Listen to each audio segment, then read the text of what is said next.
The clock struck 9 p.m., and the hospital was nearly empty. The echo of footsteps was the only sound that lingered in the sterile, dimly lit hallways. Most of the staff had clocked out for the day, eager to head home after another long shift, but not Sarah. She was still there, standing outside room 204, peering through the small window in the door. Inside, an elderly man lay alone in his bed, his frail body covered in a thin blanket. His eyes were closed, but Sarah could tell he was wide awake, staring into the dark silence that surrounded him. She had noticed him earlier in the day, a man who rarely had visitors. His family was distant, and the few friends he once had all but disappeared with time. Sarah had been his nurse for the last few days, tending to his needs, offering him gentle words of reassurance. But tonight, something felt different. The air was heavy with loneliness, and she knew she couldn't leave him like this. Taking a deep breath, Sarah pushed open the door and entered the room quietly. The old man, Mr. Thompson, turned his head towards her, his eyes soft but tired. "You're still here?" he asked, his voice weak but filled with a trace of surprise. Sarah smiled, her heart aching for him. "Just making sure you're okay, Mr. Thompson. I don't mind staying a little longer if you need someone to talk to." A smile tugged at the corner of his lips. "I don't want to be a bother." "You're never a bother," Sarah reassured him, pulling up a chair beside his bed. "How about we chat for a bit? I'll be right here until you fall asleep." As Sarah spoke, she could feel the weight of his solitude. She had seen many patients like him, people who had no one to turn to at the end of the day. In her line of work, it wasn't unusual to stay late for extra shifts, to comfort those who were struggling. But tonight, there was something different about Mr. Thompson's sadness. It wasn't just about his age or his illness. It was the fact that he had outlived almost everyone he knew. Sarah couldn't imagine how painful that must feel. The two of them talked for a while, the conversation meandering between memories of his youth, stories about his family, and the occasional chuckle over little things. Sarah could see the way his eyes softened as he spoke about his late wife, how fondly he remembered her cooking, and how they had built a life together. She could feel the warmth of their love lingering in his words, even though she knew it was long gone. It wasn't until much later that the door to the room opened, breaking the intimacy of the moment. A tall, well-dressed man in his late 40s stepped in, his sharp suit and polished shoes shining under the fluorescent light. He looked out of place in a hospital, like he was from a different world altogether. "Excuse me," the man said, his voice smooth and commanding. "I heard someone talking. Is everything all right?" Sarah stood quickly, a little startled by the unexpected interruption. "Yes, everything's fine. Just keeping Mr. Thompson company. He was feeling a bit lonely." The man studied Sarah for a moment before his gaze shifted to the elderly patient in the bed. "I see," he said, his voice softening as he looked at Mr. Thompson. "I didn't expect to find anyone here so late." Sarah nodded, feeling a bit uneasy under his gaze. There was something about him that felt calculated, almost as though he had appeared on purpose, rather than by coincidence. "I'm sorry, I didn't catch your name," Sarah said, trying to break the tension. The man extended his hand. "Nathaniel Grant. I'm a friend of Mr. Thompson's family. I've been coming by every few weeks to check in on him." Sarah shook his hand, noting the firm grip, his gaze never leaving hers. "I see. It's nice to meet you, Mr. Grant. I'm Sarah, the nurse taking care of Mr. Thompson." Nathaniel glanced back at the elderly man, who was now looking at him with mild recognition. "I haven't seen you around much, Sarah. The hospital has been busy, I assume." Sarah shrugged slightly. "Yes, it's been a full day. But Mr. Thompson's been great. I just didn't want to leave him alone." Nathaniel nodded, his eyes narrowing thoughtfully. "I can see that. It's not every nurse who would stay past their shift just to comfort a patient." He paused, as though weighing something in his mind. "It's admirable, really." Sarah wasn't sure how to respond. The way Nathaniel spoke felt like he was sizing her up, measuring her worth in ways she didn't quite understand. "I appreciate the kind words," Sarah said carefully. "But I'm just doing my job." Nathaniel leaned forward slightly, lowering his voice so that only Sarah could hear.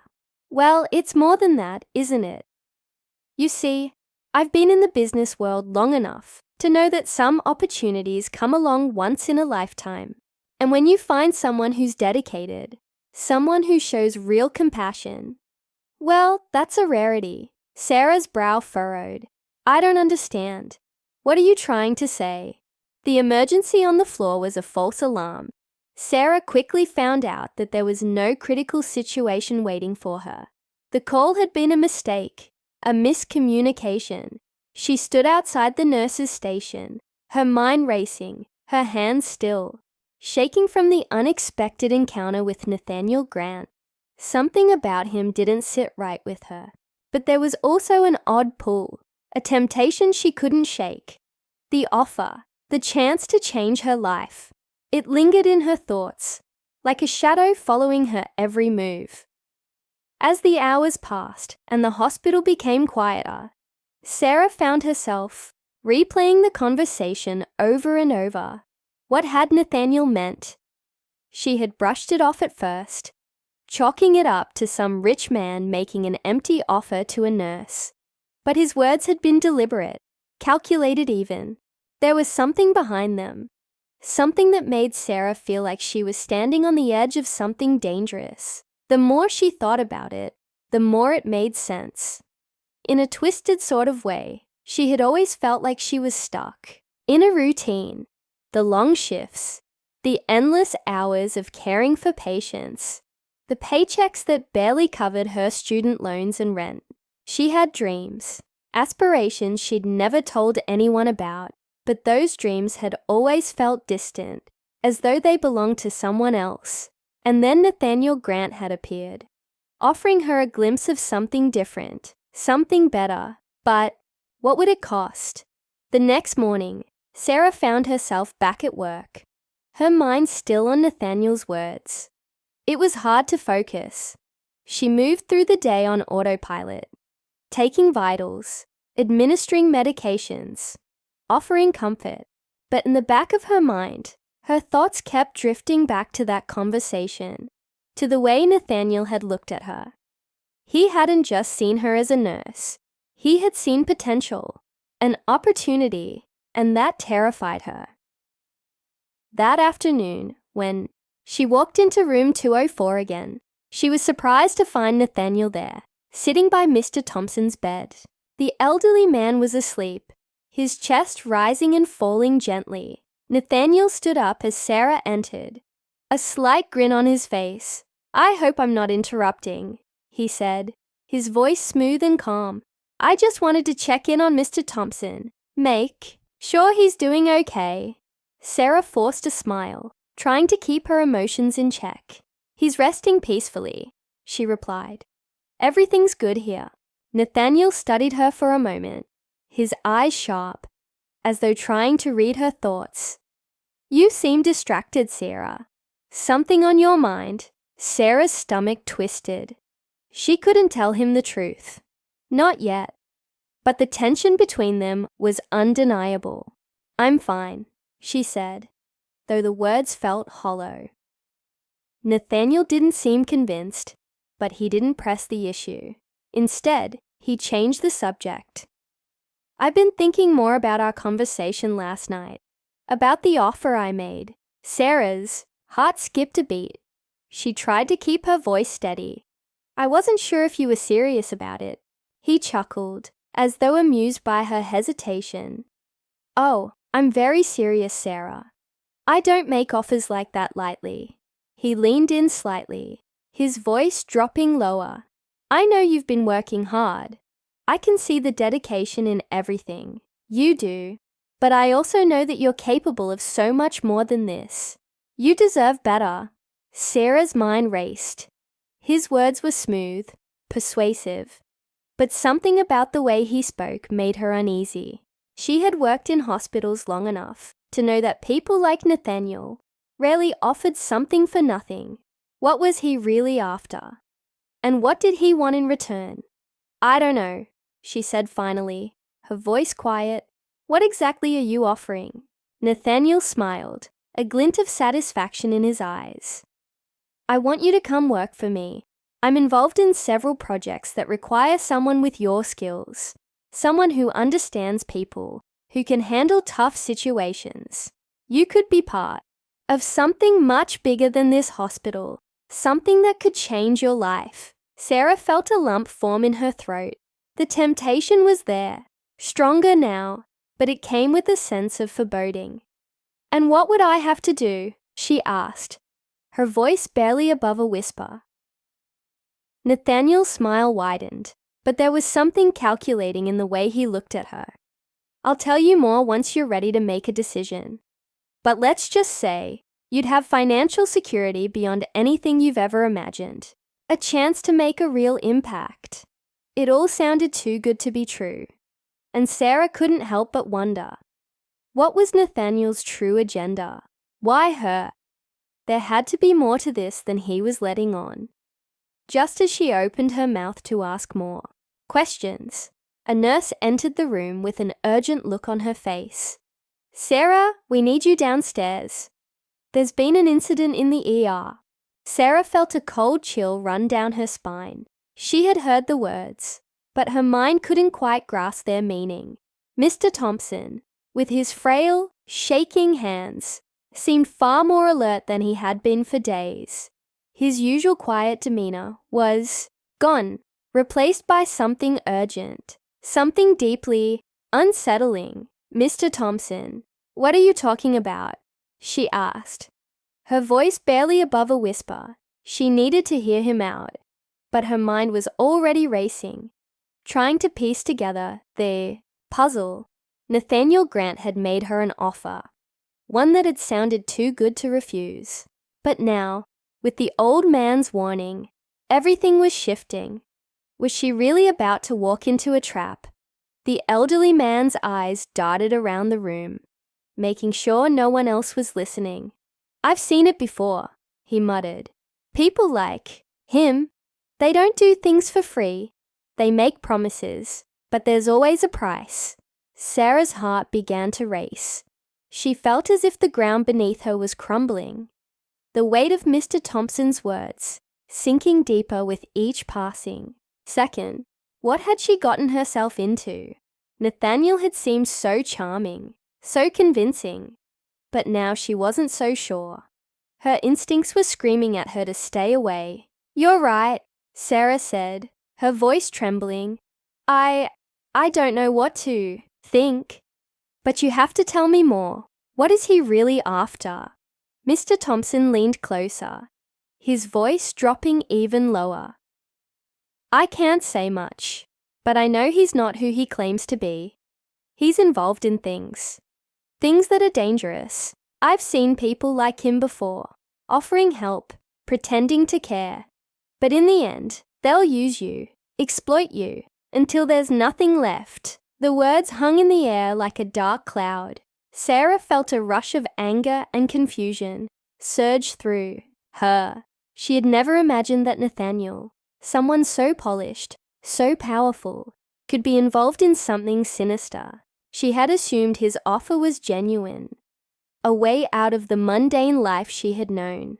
But now she could see the cracks. The pieces weren't fitting together.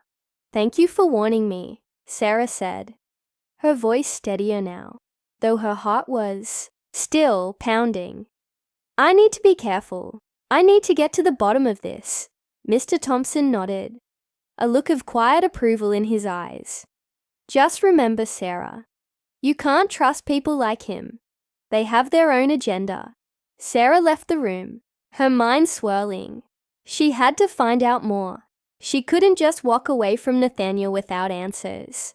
As she walked down the hallway, she spotted a nurse's station where a colleague, Jenna, was making notes on a patient file. Sarah approached, her voice low. "Jenna, have you ever heard anything strange about Nathaniel Grant? About his past?" "Maybe."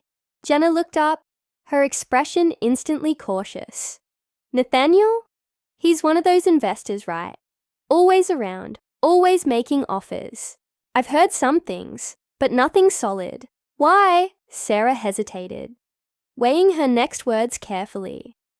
"I'm just curious. I'm starting to think there's more to him than what he lets on." Jenna's face went pale. She leaned in closer, her voice barely above a whisper. "You're right to be careful. I've heard rumors. People say he's been involved in shady business dealings, and he has connections that are questionable. I've never known him to hurt anyone directly, but I wouldn't trust him." Sarah felt a cold sweat form on her brow. The pieces were coming together in a way that made her sick to her stomach. Nathaniel wasn't just an investor or a philanthropist. He was part of something far darker than she had ever imagined. That night, Sarah couldn't sleep. She kept replaying the events, the warnings, and her own uncertainty.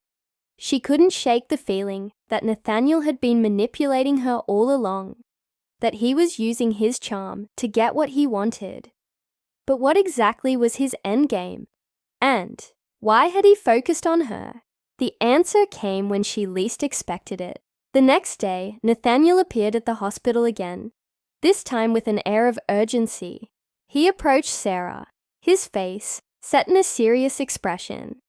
"I need to talk to you," he said, his voice low and intense.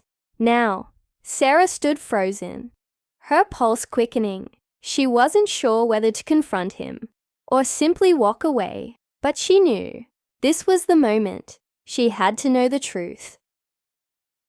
They stepped into a small conference room, the door clicking shut behind them. Nathaniel didn't waste any time.